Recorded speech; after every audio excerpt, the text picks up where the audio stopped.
Hello, everyone, and welcome to week 13 of English 120. This week, you're going to begin by watching this lecture. I hope that you are watching these lectures, you guys. This is where I give you all the detailed information you're going to need to write your essays perfectly. So, this week, I'm telling you about how to write a conclusion, and you're going to be reviewing how to insert quotations because a lot of people were having some trouble with that. Your assignments are going to be you are going to do a research journal where you're going to try out different types of conclusions, and I'll talk about that in a little bit of time. Your research module is on integrating quotations into your writing, so it'll be a way for you to refresh as you're getting ready to go revise your body paragraphs for next week. And you're also going to be and you'll take the quiz, of course. And then we're also going to be reading Whose Names Are Unknown up to chapter 38, which is page 191. We only have, I believe, like 8 more chapters after this, so we're getting close to the end, or maybe 7 even. So we'll be finishing in the next couple weeks. We are going to be having a live Zoom class on Monday at 6 p.m. Please come having already read the chapters, and also come with any questions you have about your paper, including your conclusion. So we're going to be talking about conclusions this week. I did talk about flow last week a little bit, so I'm going to not be talking about that as much this week. But next week we will be signing up for conferences. I'll be sending out an email actually later this week with some sign up times ready for you. So start looking at your schedule, and we will talk about your when you're going to have a conference with me to talk about your draft. So conclusions are the final stage in your writing journey, right? They should signal to your reader that the essay is complete, and they should leave your reader with a single clear idea or argument. You do want to restate the main points, right, that you've made in your paper and review the key arguments that were found in the body paragraphs. But you don't want to just restate your reader didn't read all of that just to have you reiterate it at the end. Your conclusions should be engaging and powerful, and it should be audience appropriate. So how can you test to make sure you're ready to conclude? You want to go back and look at your body paragraphs and make sure that your thesis is adequately supported with evidence. If it's not, then you need to return to your essay and revise it until you can reasonably say that readers will be totally informed and convinced of your thesis statement. If yes, if you do feel like if you do feel like your body paragraphs are adequately supported, then and you have no more supporting details to share, then and you've clearly argued your thesis and you've anticipated opposing viewpoints. Don't forget about those counterclaims, you guys. Then you are ready to wrap up your essay and write your conclusion.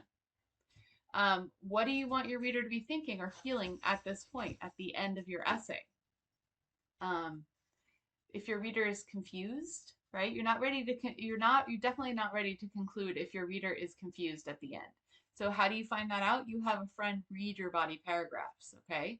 Or if you're unsure what the reader would be thinking at this point in your essay, okay? But if you think that your reader can follow your reasoning clearly throughout your body paragraphs, and your reader knows what the main takeaway of your essay is, then you are ready to conclude. And you want to know what matters most to your reader. So if you haven't made your reader care about your message, then you need to revise your paper. If your audience doesn't care about your topic, they're not going to care about your conclusion, right?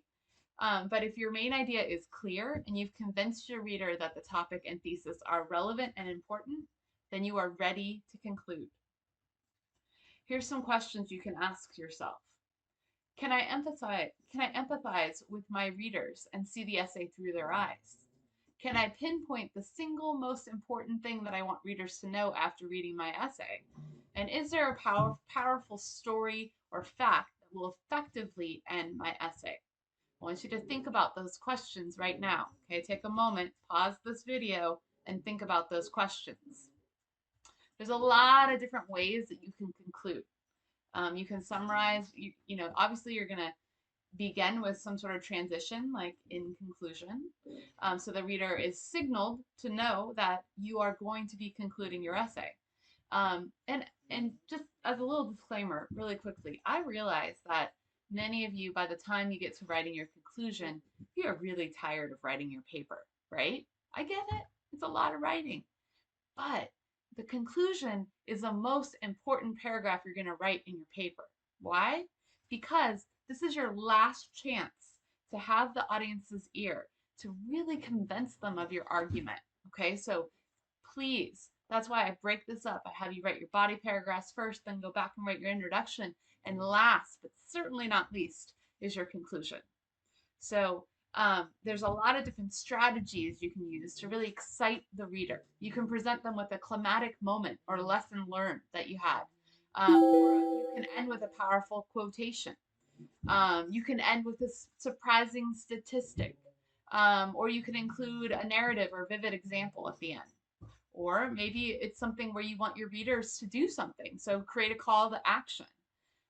Or you can connect your topic to the future, right? Or post a meaningful question at the end.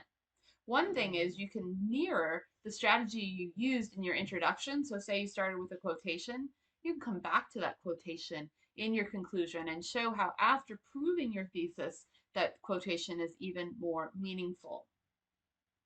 So this week, what you're going to be doing is you are going to be practicing different possible endings for your conclusion. You are going to try figuring out, and you need to try all of these, okay? So it's going to take a lot of work. You got to get creative. So I want you to go back to your research and your ideas, and I want you to find an example of each one of these. You're going to present a climatic moment or lesson learned from the research that you've done, okay? Or you're going to use a powerful quotation. And remember, when you use a quotation, in this sense, you still need to cite who's saying it and introduce it, okay? You can end with a surprising statistic. I want to see what surprising statistic you want to end with. And then, or also try out using a narrative or a vivid example, an anecdote, right? Create a call to action. What can we do after reading this paper? Connect your topic to the future.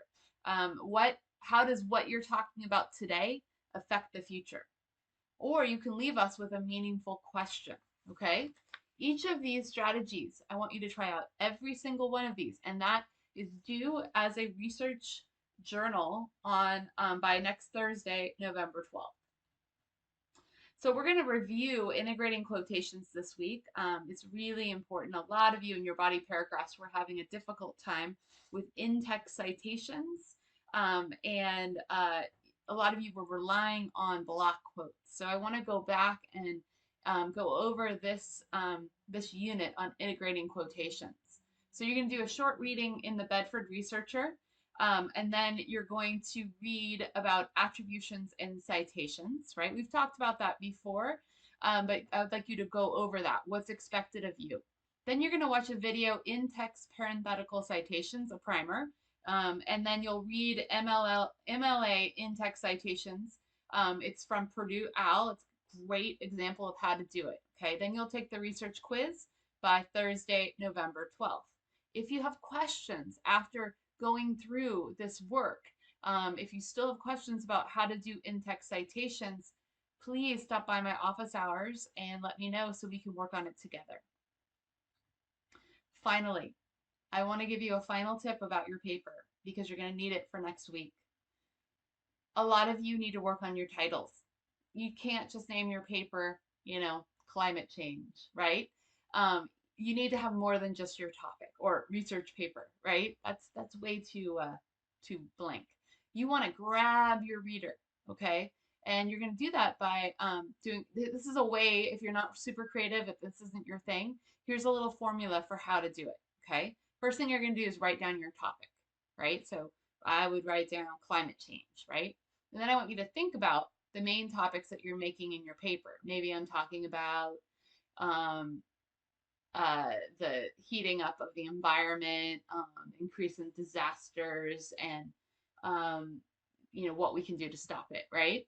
And then what I would do is kind of like give myself, just like I would if I were writing a paper, I'd give myself like a 5-minute timer, just brainstorm all the ideas and associations related to your topic.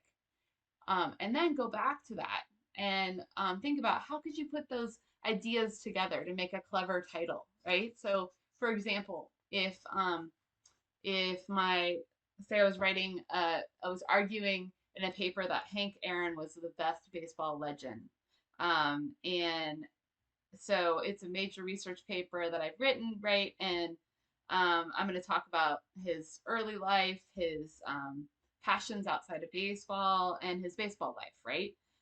And then I can start when I go to the brainstorming part. I could start brainstorming, right? Baseball, take me out to the ball game, grand slam, doubleheader, triple play, 7th inning stretch, peanuts and cracker jack, just a bit outside. Major League, home run, homers, crack of the ball. Milwaukee Brewers, the hammer, right? Swing and miss, right?